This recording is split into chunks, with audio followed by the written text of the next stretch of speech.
That is a made-up year.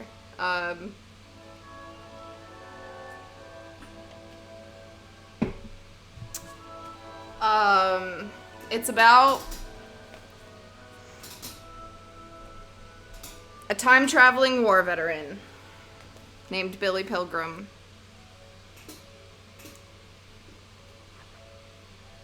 who wears glasses. No, he sells glasses. His profession is optometry. And ironic or something. And he's been in the war, he's been home, he's been back again, he's been in a few hospitals. He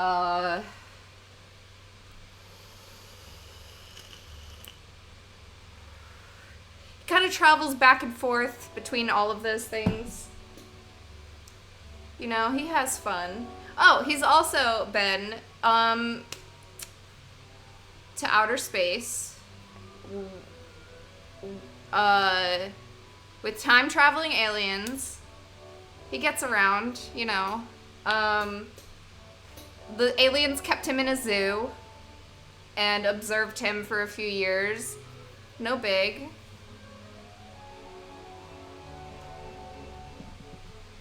And so, you know, he kind of bounces around from being like a zoo exhibit to being a 40, 50-year-old optometrist to like a 19-year-old prisoner of war in a concentration camp or something, a prisoner of war work camp.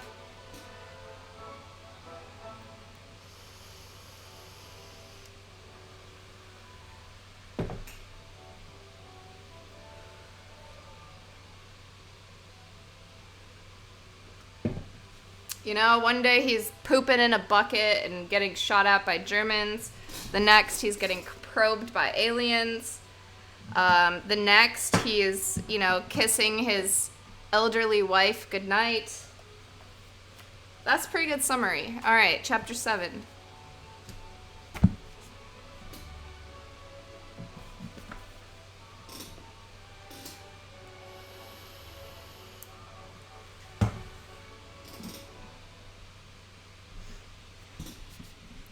Billy Pilgrim got onto a chartered airplane in Ilium 25 years after that. Also, wait, what happened in the last chapter? We just got to Slaughterhouse 5. The book is Slaughterhouse 5. Billy just arrived at Slaughterhouse 5. Their address was this. Slaughterhouse, Funf. Schlachstoff meant slaughterhouse. Funf was good old 5. I probably said all of those things wrong.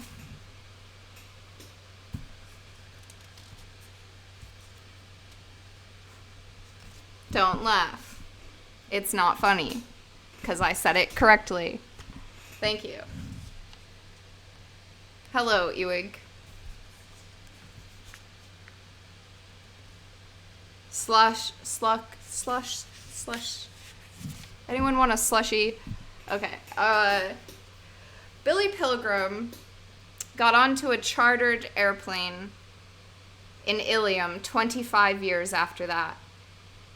He knew it was going to crash, but he didn't want to make a fool out of himself by saying so.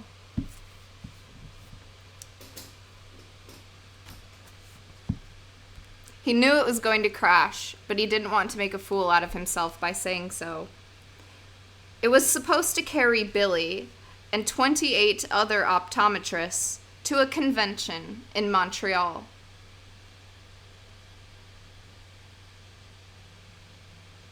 His wife Valencia was outside, and his convention. He's going to an optometry convention. I swear I don't read these chapters ahead of the stream. This is not scripted.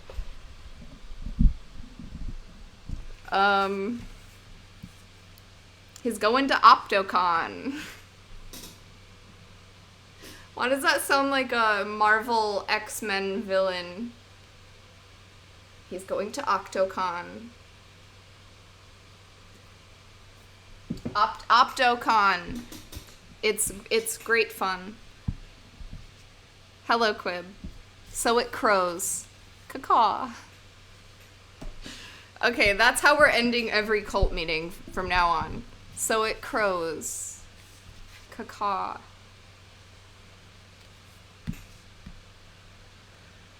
It was supposed to carry Billy and 28 other optometrists to a convention in Montreal. His wife, Valencia, was outside, and his father-in-law, Lionel Merble. I'm sorry, I drank too much beer before I remembered that her name is Merble. Alright, Valencia Merble was outside, and his father-in-law, Lionel Merble.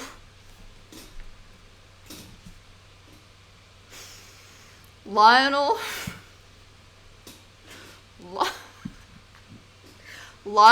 Merble.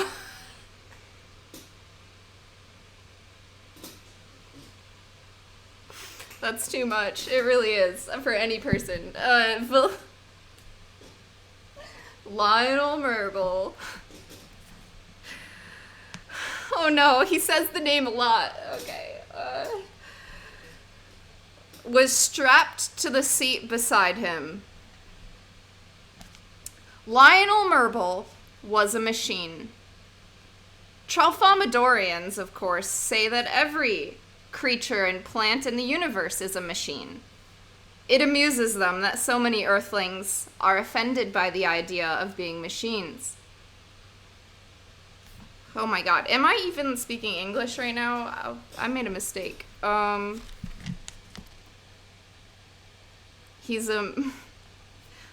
Merble was a machine. Tralfamadorians, of course, say that every creature and plant in the universe is a machine. And it amuses them that so many Earthlings are offended by the idea of being machines. Outside the plane, the machine named Valencia Merble Pilgrim was eating a Peter Paul Mound bar and waving goodbye. The plane took off without incident. The moment was structured that way.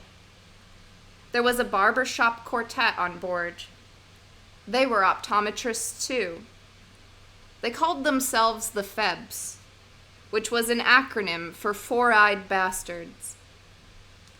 When the plane was safely aloft, the machine that was Billy Pilgrim's father-in-law asked the quartet to sing his favorite song. They knew what song he meant, and they sang it, and it went like this. Lord, forgive me. In my prison cell I sit. Like, I literally can't sing, dude. I can't sing. Okay, imagine I'm singing right now. In my prison cell I sit, with my britches full of shit, and my balls are bouncing gently on the floor, and I see the bloody snag when she bit me in the bag.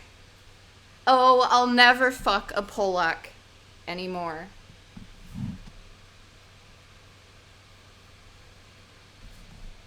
Billy's father-in-law laughed and laughed at that, and he begged the quartet to sing another Polish song he liked so much. So they sang a song from the Pennsylvania coal mines that began, Me and Mike, we work in the mine.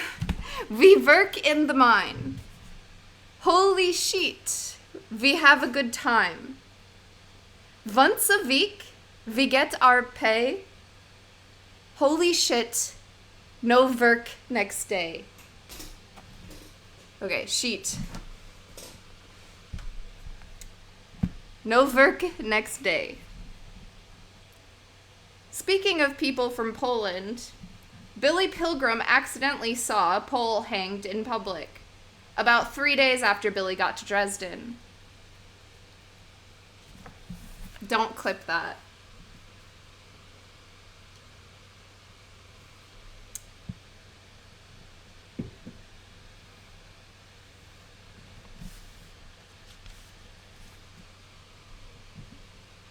Once a week we get our pay.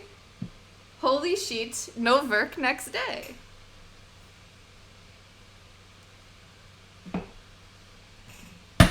Ow.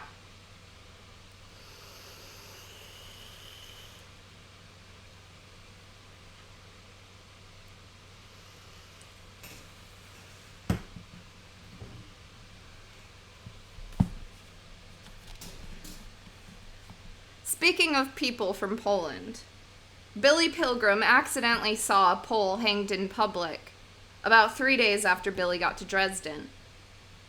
Billy just happened to be walking to work with some others shortly before sunrise, and they came to a gallows and a small crowd in front of a soccer stadium. The Pole was a farm laborer who was being hanged for having sexual intercourse with a German woman. So it goes. So it goes. Billy, knowing the plane was going to crash very soon, closed his eyes, traveled back in time to 1944. He was back in the forest in Luxembourg again, with the Three Musketeers. Roland Weary was shaking him, bonking his head against a tree. "You guys go on without me," said Billy Pilgrim.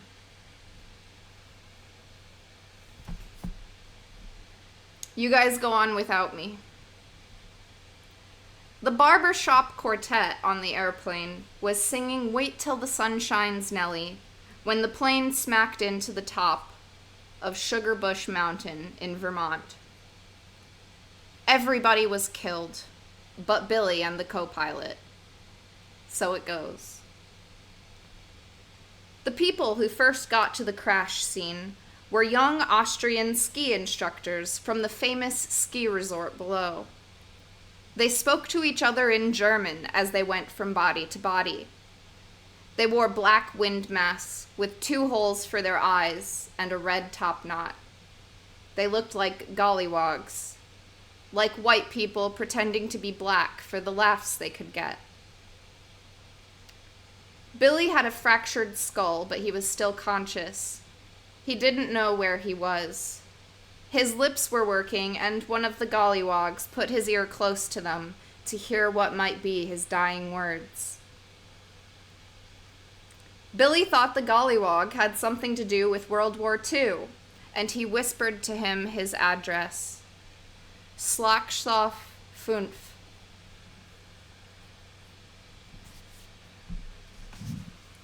Billy was brought down the Sugar Bush Mountain on a toboggan.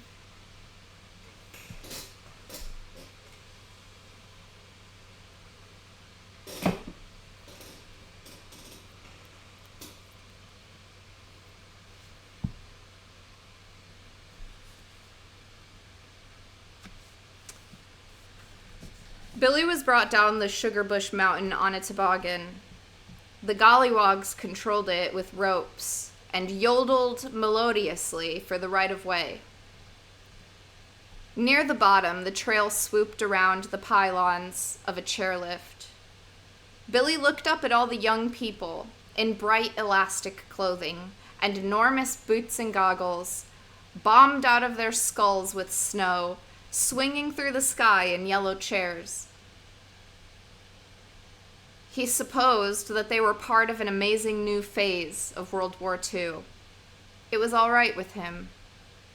Everything was pretty much all right with Billy. He was taken to a small private hospital. A famous brain surgeon came up from Boston and operated on him for 3 hours. Billy was unconscious for 2 days after that, and he dreamed millions of things, some of them true. The true things were time travel. One of the true things was his first evening in the slaughterhouse. He and poor old Edgar Derby were pushing an empty two-wheeled cart down a dirt lane between empty pens for animals. They were going to a communal kitchen for supper for all. They were guarded by a 16-year-old German named Werner Gluck. The axles of the cart were greased, and the axles of the cart were greased with the fat of dead animals. So it goes. The sun had just gone down, and its afterglow was backlighting the city, which had formed low cliffs around the bucolic void to the idle stockyards. The city was blacked out because bombers might come. So, Billy didn't get to see Dresden do one of the most cheerful things that a city is capable of doing when the sun goes down, which is to wink its lights on one by one. There was a broad river to reflect those lights, which would have made their nighttime winkings very pretty indeed. It was the Elbe. What is this river? The Elbe? The Elbe? The Elbe? Elbe? Elbe? The Alpen? Elf?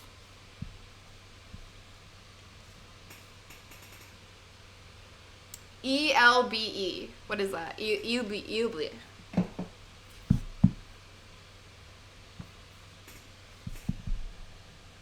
It was the Elbe.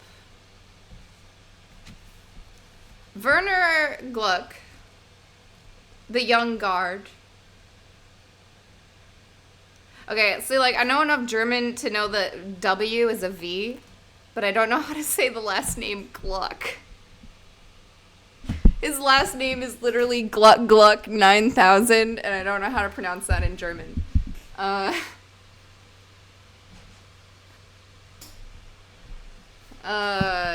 Werner Gluck, the young guard, was a Dresden boy. He had never been in the slaughterhouse before, so he wasn't sure where the kitchen was. He was tall and weak like Billy. Might have been a younger brother of his. They were, in fact, distant cousins, something they never found out. Gluck was armed with an incredibly heavy musket, a single-shot museum piece with an octagonal barrel and a smooth bore. He had fixed his bayonet. It was like a long knitting needle. It had no blood gutters. Remember blood gutters? Roland Weary taught us about blood gutters. It had no blood gutters. Gluck led the way to a building he thought might contain the kitchen, and he opened the sliding door in its side. There wasn't a kitchen in there. There wasn't a kitchen in there, though. There was a dressing room adjacent to a communal shower, and there was a lot of steam. In the steam were about 30 teenage girls with no clothes on. They were German refugees from Breslau, which had been tremendously bombed. They had just arrived in Dresden, too. Dresden was jammed with refugees. Though there those girls were, with all their private parts bare, for anybody to see. And there in the doorway were Gluck and Derby and Pilgrim. The childish soldier and the poor old high school teacher and the clown in his toga and silver shoes, staring. The girls screamed. They covered themselves with their hands and turned their backs, and so on, and made themselves utterly beautiful. Werner Gluck, who had never seen a naked woman before, closed the door. Billy had never seen one either. It was nothing new to Derby.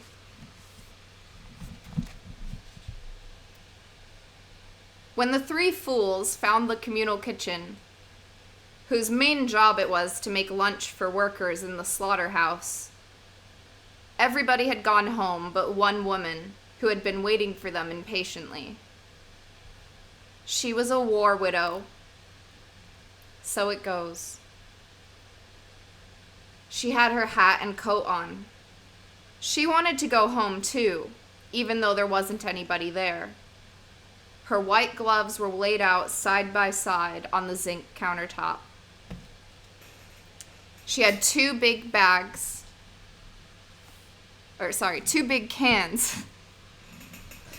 Oh, I wish I had paused there. She had two big cans of soup for the Americans. She had two big cans of soup for the Americans. It was simmering over low fires on the gas range. She had stacks of loaves of black bread, too. She asked Gluck if he wasn't awfully young to be in the army. He admitted he was. She asked Edgar Derby if he wasn't awfully old to be in the army. He said he was. Is this like Goldilocks situation? Or, my grandma, what big teeth you have? Okay, she asked Gluck if he wasn't too young. He admitted he was. She asked Edgar Derby if he wasn't awfully old to be in the army. He said that he was. And she asked Billy Pilgrim what he was supposed to be. Billy said he didn't know. He was just trying to keep warm. All the real soldiers are dead, she said. It was true. So it goes. Another true thing that Billy saw while he was unconscious in Vermont was the work that he and the others had to do in Dresden during the month before the city was destroyed.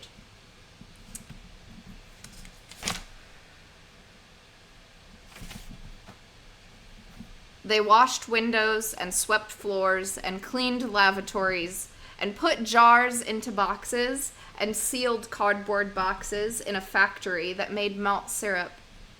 The syrup was enriched with vitamins and minerals. The syrup was for pregnant women.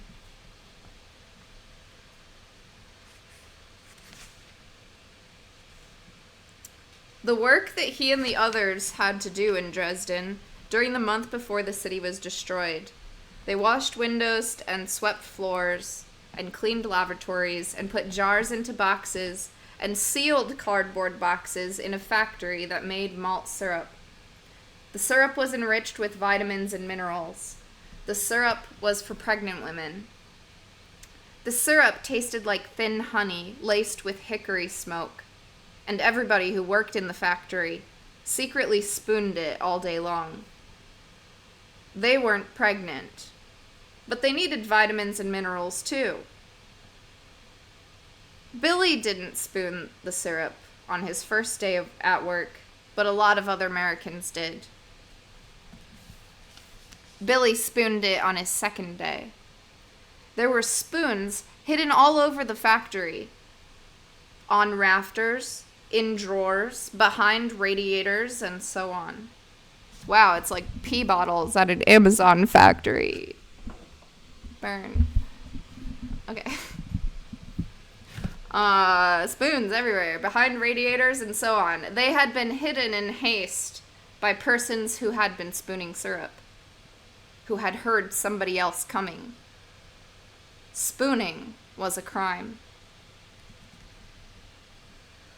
On his second day, Billy was cleaning behind a radiator, and he found a spoon.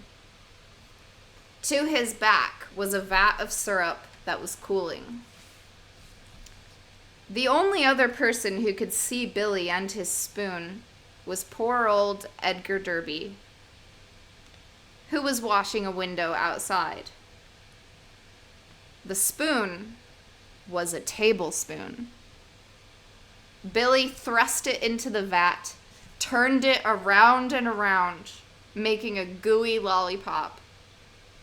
He thrust it into his mouth. A moment went by,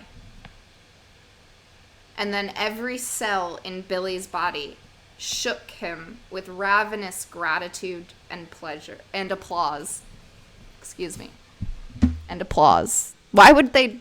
that was a trick word at the end of that sentence. All right. With ravenous gratitude and applause.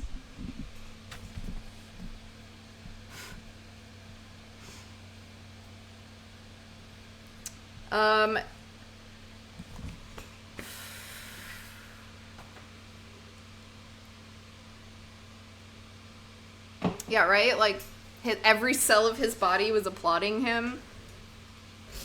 I just thought they'd say they were, like, I thought it would just be like, oh, he was pleased.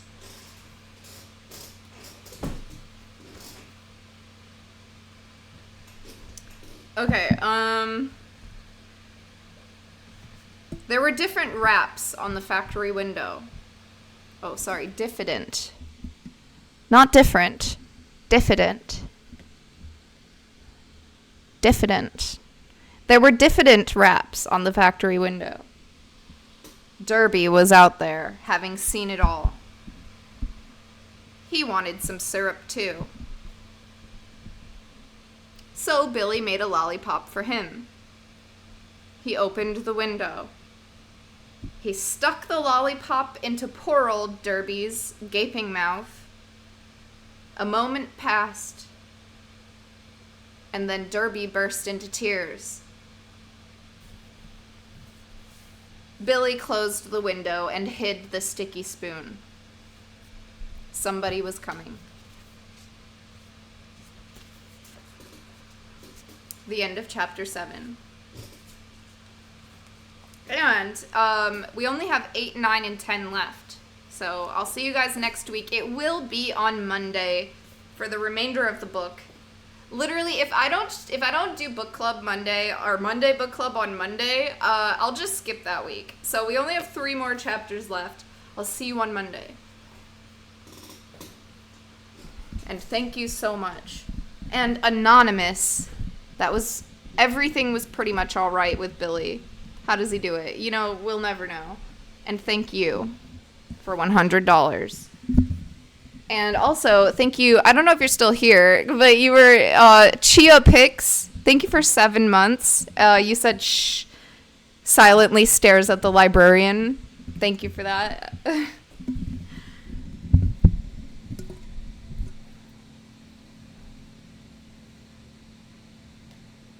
So it crows.